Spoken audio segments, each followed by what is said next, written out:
Welcome to Sanity, a podcast by the New York Sun. My name is A.R. Hoffman, and every week, along with my co-host Rebecca Sugar, we try to make sense out of the nonsense and deliver a little bit of sanity to your week. Hi, Rebecca. Hi, Ari. Hi from Nashville. The quote of the week, Ari, is from Justice Ketanji Brown Jackson, who during oral arguments in March of 2024 in the Murthy v. Missouri case, where the Biden administration was accused of colluding with the tech companies to suppress free speech in America, she said, quote, "My concern is that your view has the First Amendment hamstringing the government in significant ways." It became kind of an infamous quote because one of the justices on the Supreme Court does not seem to appreciate that the First Amendment was meant to hamstring the government to the degree that it could. And this week, since we have an attorney general who can't find the difference between free speech and hate speech, I felt like it was worthwhile remembering that our leadership are not exactly First Amendment scholars, and we all have a lot to worry about.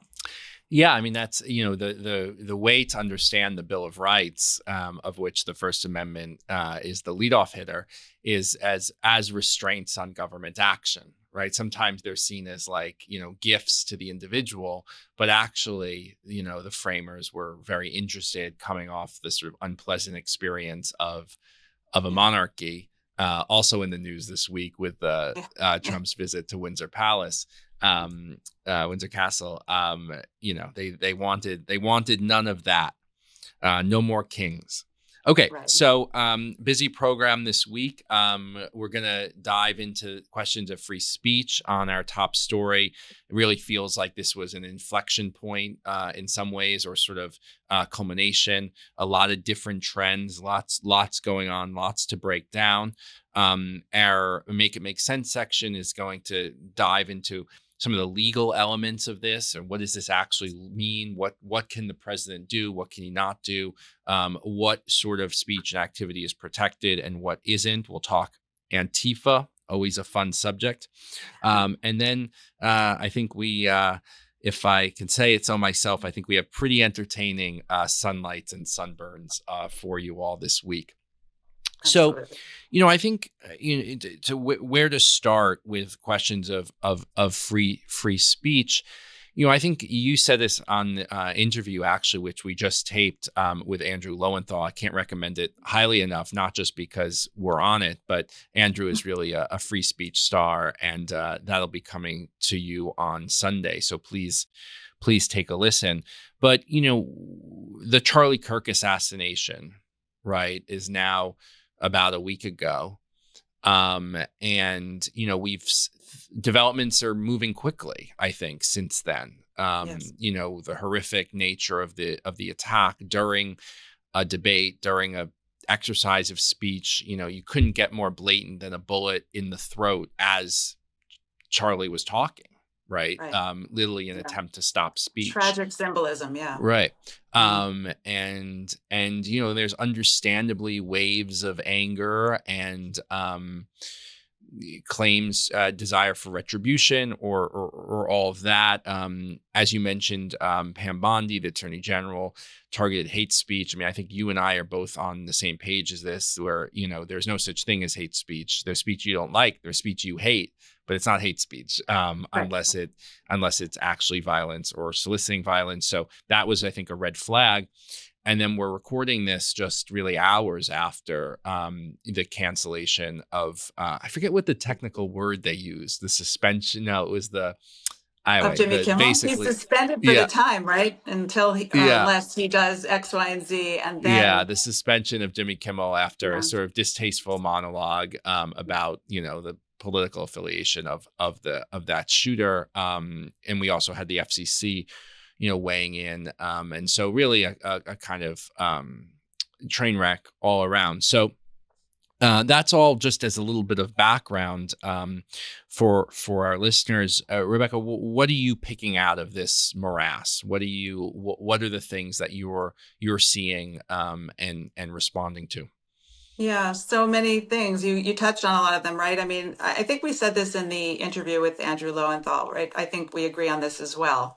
Um, there are certain hard no's when it comes to the conversation around free speech, and so government censorship of speech, which is what the First Amendment was constructed to severely limit, almost stop altogether, with very, very few exceptions, is just a hard no, right? So Pam Bondi sort of saying out loud, astonishingly, that there is such a thing as free speech, suggesting that there's some legal category that the government can use force to do something about it, is just a hard no. No, there's no such thing as hate speech, and no, the Attorney General of the United States cannot clamp down on it using government power.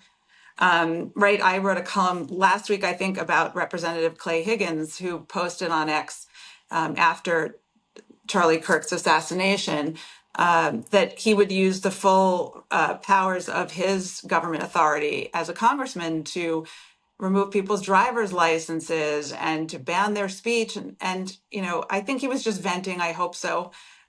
There's a lot to vent about. The feelings that animate these impulses are very understandable and relatable. But when a government official goes there, we should all, no matter how sympathetic we are to the message, we should all say no for our own protection.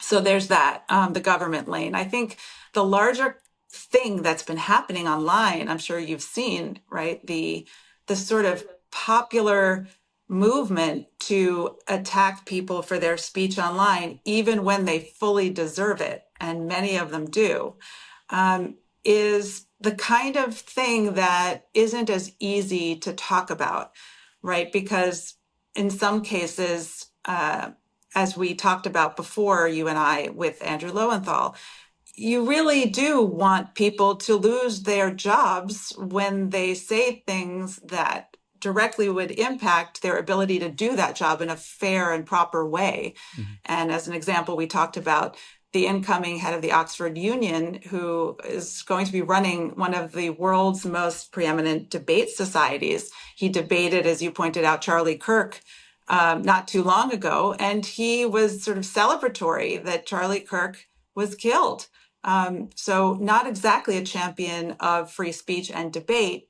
Should that person be running the debate society that we all look to for free speech? Yeah. It seems obviously the answer would be no. But who gets to make that decision, and on what grounds? Yeah. And that's, again, not government. This is sort of the private sector, and how we parse that out. And, there are ways in which we can talk about it, but we always have to be cognizant that any set of rules, or even social rules, that we set up around these conversations will be used against us too. And Yeah. so we should really be careful about making the rules based on first principles and not the emotions of the moment. Yeah, no, that's very well said, Rebecca. It's that famously, the whole point of the First Amendment is for speech you don't agree with, right? I mean, there was we need the First Amendment not for the good takes, but for the bad takes. So Right. that's a kind of first principle. I think this question of social, let's call it social or private cancellation, is a really tricky one. And I go back and forth between saying, let's decide it on a case by case basis, versus trying to formulate some general rule, right? That if at least isn't perfect, at least will govern things a little bit. And the danger with this stuff is different kinds of speeches are going to hit people differently. I spoke on this program a couple weeks ago about, the tweets from the New Yorker writer Doreen St. Felix that I thought I kind of did think she should be fired for. I mean, she's an intellectual. Her whole job is providing takes on the world. And these were so ugly and hateful that, I don't, but then again, the Pandora's box is wide open. Right. Well, Um, I just counter that with yes, and when you write your next piece about how Israel is justified in its current war, there Right. will be people who will call you a warmonger, a They genocider, already and will have. demand, They right, already and have. Yeah. demand that you be fired, Yeah. because how could somebody of that kind of moral Yeah. character or Yeah. lacking of it Yeah. be a public Yeah. voice? Yeah. And But so the morality is in the eyes of the beholder, unfortunately. yeah, and you are, I think, seeing an emerging argument on the right now that, that celebrating, Charlie Kirk's murder or whatever is outside the bounds of what's acceptable. And obviously one approach is, well, that's hypocritical, but I think another is to say, like, yeah, we're all sort of figuring out, I mean, where are the lines here? Right. Especially in a social media moment where, everyone can project what they feel about everything all the time. Um, Look, there's also some sense that we've all adopted the language of the far left, right? Pam Bondi, I don't think really believes that there's such a thing, a legal category as hate speech, or at least I'm praying that she knows that there isn't such a thing.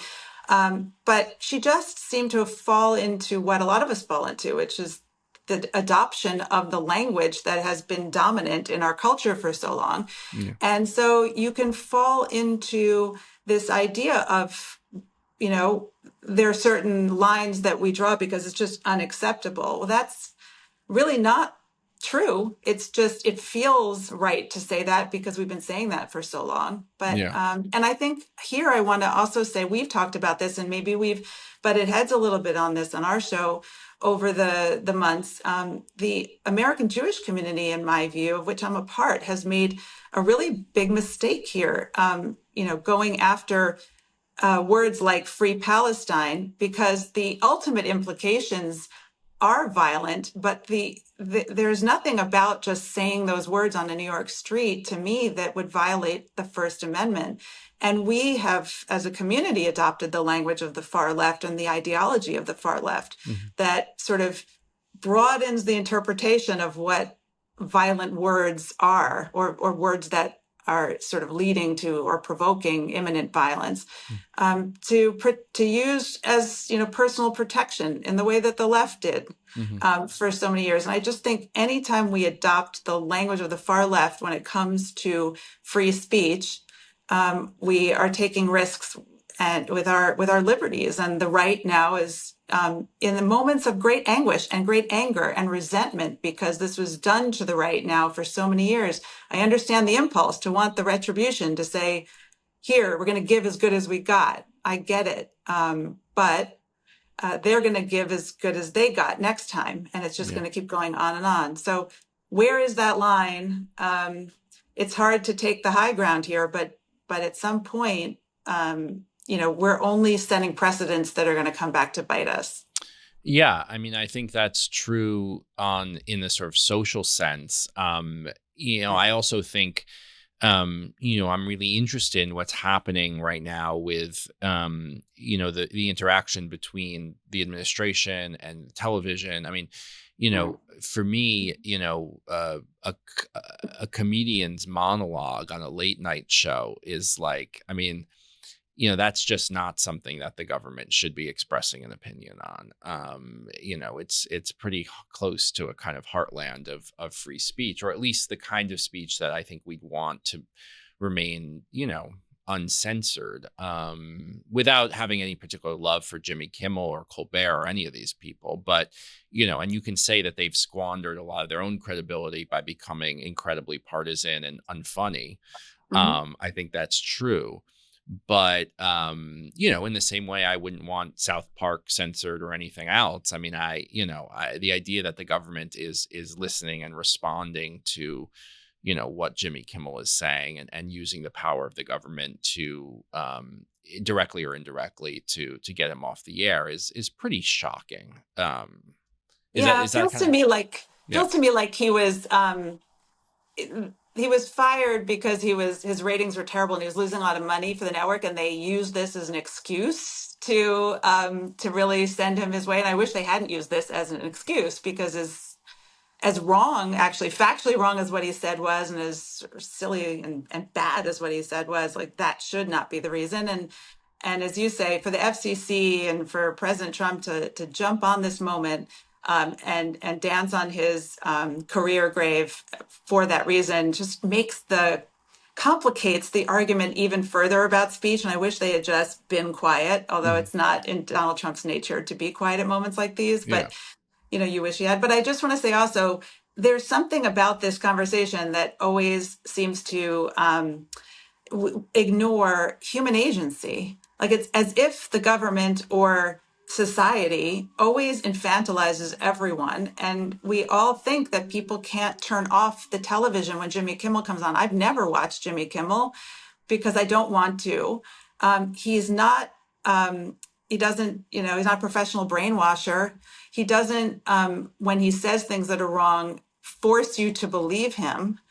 There's this idea that if you put whatever we're calling disinformation, I hate to use that word, or misinformation out there, that people automatically must believe it or must listen to it is just not true unless everybody just isn't smart and everybody just Yeah. is that gullible. If Yeah. you believe that about Americans, then you have to clamp down on speech.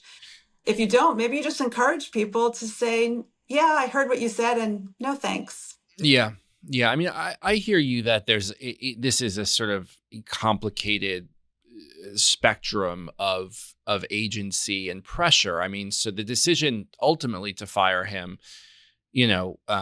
was not Trump's. It was Bob Iger's, who's the head of AB. So, Yes. is that the suppression of speech? Okay, but then there's this FCC pressure that's also coming in. So, there's speech exists on a spectrum. I'm some degree sympathetic to the argument to say, you're entitled to say what you want. You're not entitled to have a $50 million, whatever it is, a year TV show.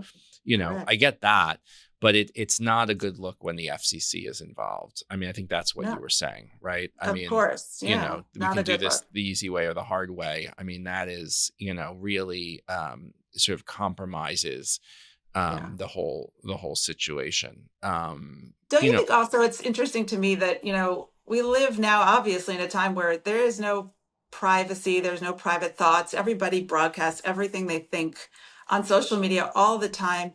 And they have no sense that there are consequences to their speech. Right. yeah, So they confuse free speech with free of consequences speech.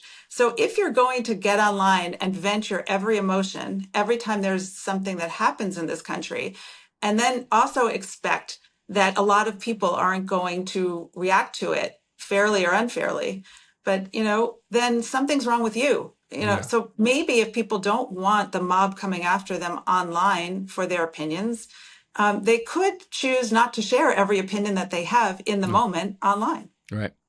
My sense is that, the people who have these kinds of opinions, I think opinions that you and I would both find kind of awful, they probably move in circles where they're never challenged, and they think this stuff is just like obvious, Yes, or I sort think of, that's right. or that they'll be applauded for it.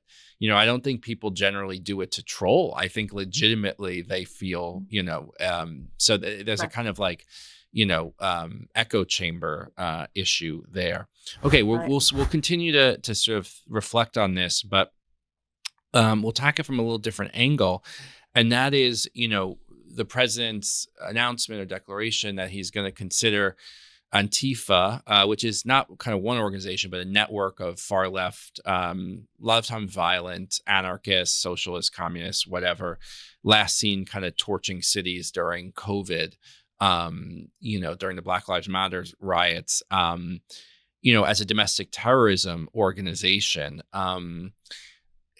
What's interesting about this is there's no such thing as domestic terrorism, and I think for good reason. I think the idea is that it's long been seen as a possible method to silence speech and yes, domestic speech that you don't like. So America has foreign terrorist organizations, like Tren de Aragua, ISIS, Hamas, Hezbollah, Al Qaeda, but has always refrained from having domestic terrorist organizations. right.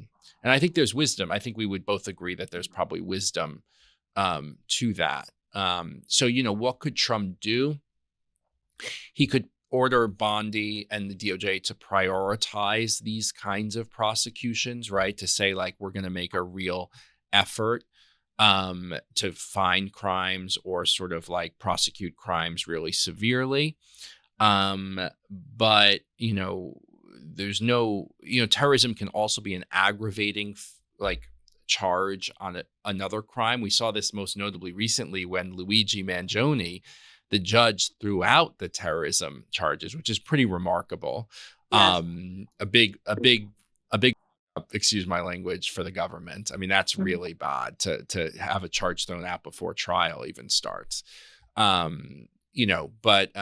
that's about it. But I think this is the point, that there is this desire to somehow crack down in the same way that the left has long accused right-wing groups of being extremist. The Southern Poverty Law Center has this listing of ostensibly extremist organizations. So that's kind of a little bit of the sort of legal background, but there's obviously also the rhetorical kind of strategy.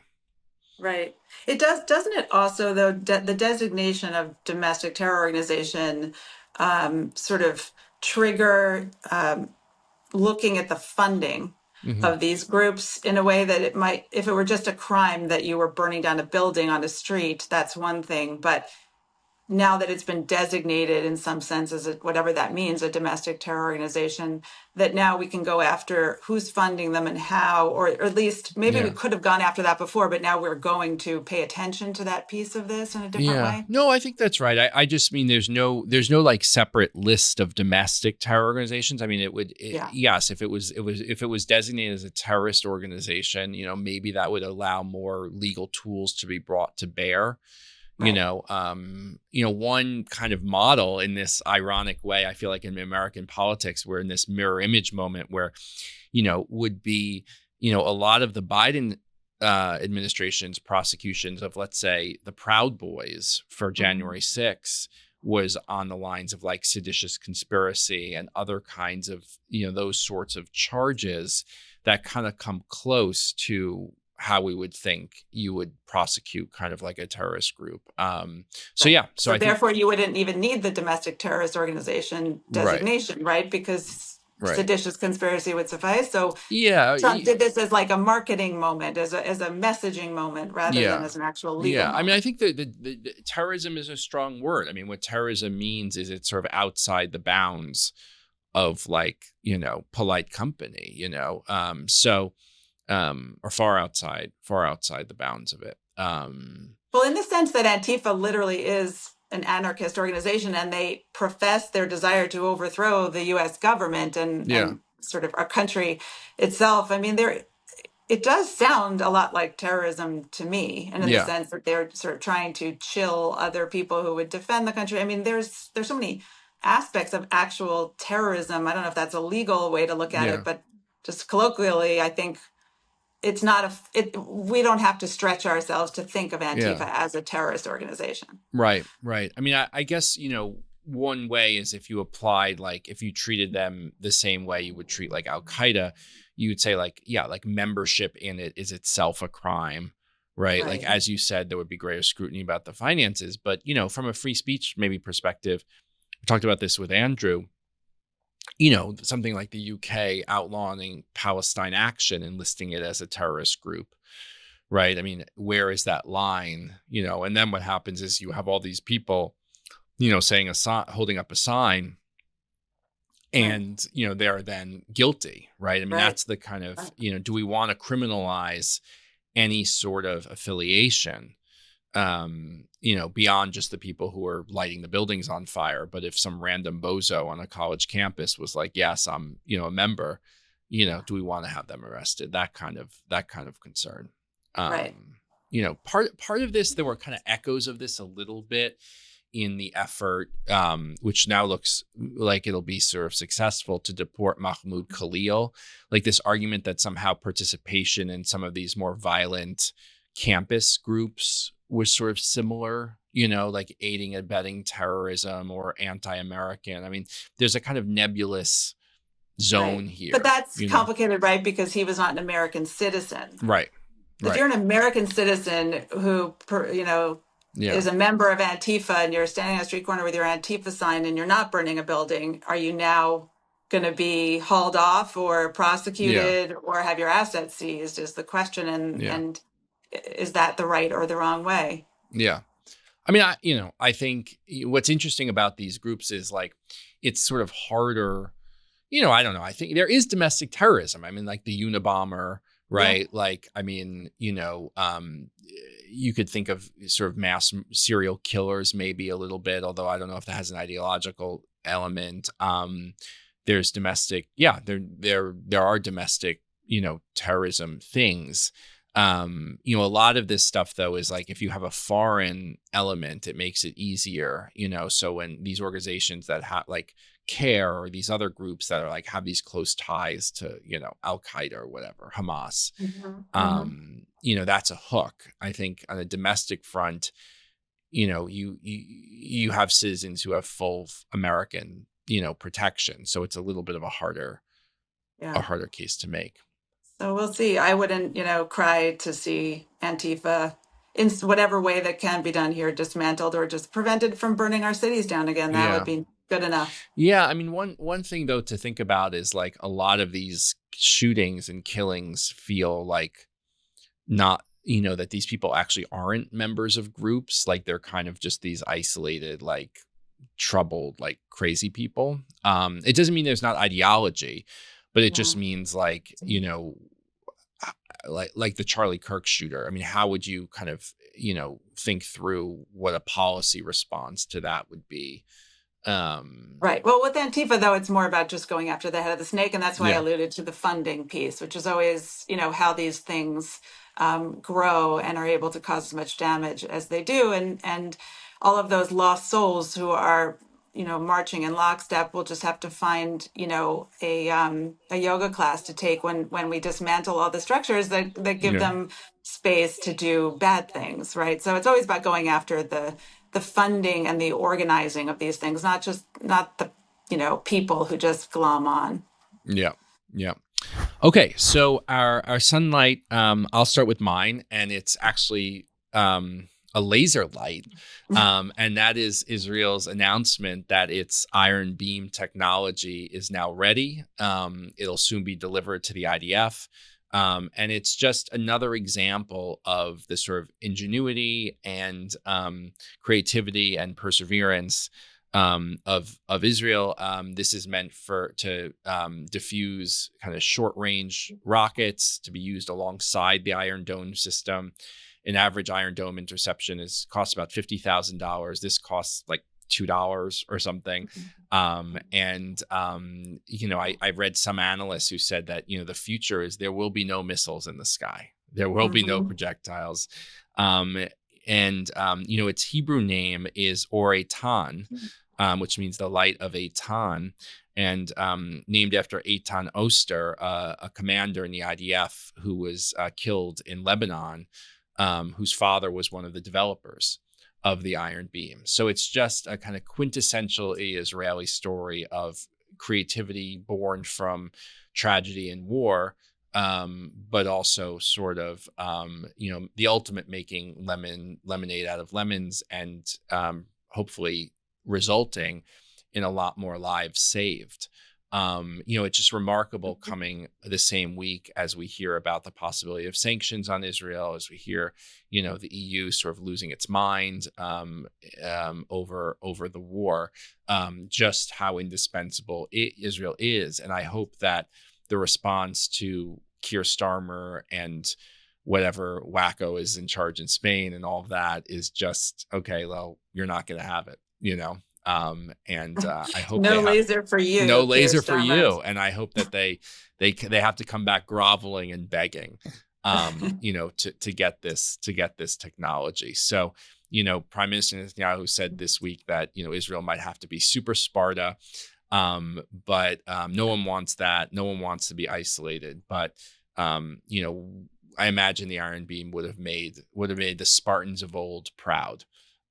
So that's my sunlight for this week. That's a good one, Ari. I like it. My sunlight is the Tucker Carlson Sam Altman interview. This is already, I think, more than a week old, but I've been chomping at the bit to talk about it. You should listen to it if you haven't heard it yet. There's a lot of controversy about it because Carlson had this incredible moment where he asked Sam Altman about an engineer who was employed at OpenAI and who a lot of people feel was murdered, but the official report is that he committed suicide, and he confronted Sam Altman about it and sort of, without saying directly, but sort of suggested that maybe Sam Altman / the company had something to do with this because he was something of a whistleblower, the young man who was killed or who died. And so that's getting all of the airtime. But I wanted to spotlight what I thought was just as interesting, maybe more interesting, and certainly has impact on a larger group of people. They had a whole conversation about how OpenAI sort of created its system, its inputs, its information set, its data, how it integrates all that, the people that Sam Altman consulted to talk about the sort of almost moral framework that would define how OpenAI works and operates, the kind of information it lets in and the kind that it doesn't, sort of adjacent to our free speech conversation.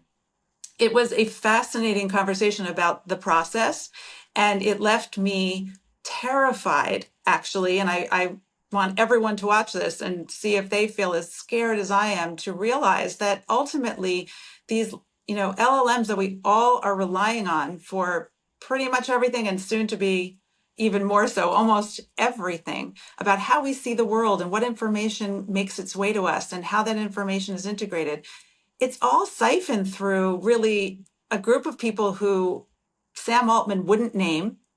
And he claims that he's ultimately responsible for the final decisions on all of these things. I'm sure he's a very smart person, and I hope he's a really decent and morally upright person, but he's just a person. And that one person would have that much power and control over the information system of the future.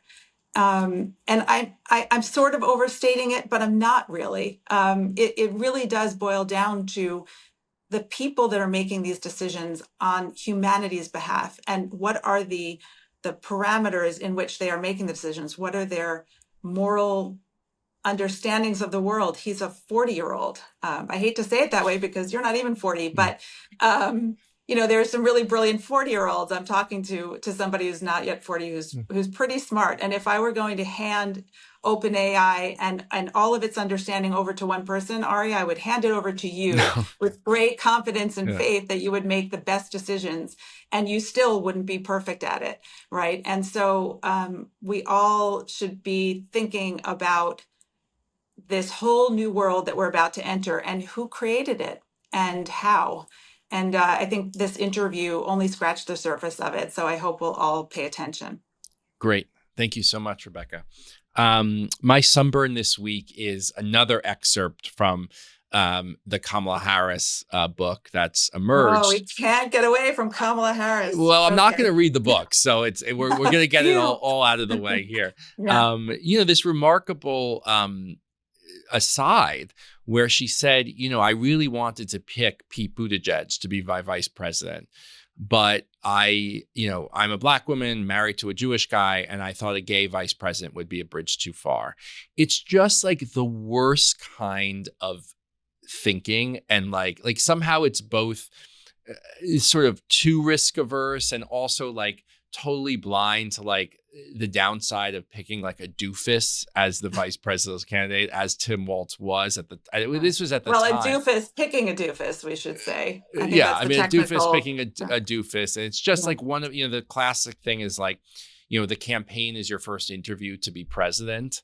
And she just flubbed it from beginning to end. I thought Shapiro would have been a good pick. I thought Buttigieg would have been a good pick. And it just shows that, you got to trust somebody's judgment, and, someone who just consistently made the worst possible decision, and also underestimated America, right? I think that if you're going to run, don't say, Americans are not ready for this, or, it's just this kind of worst kind of identity politics and just sort of like limited imagination. And to his credit, Pete was kind of pissed about it.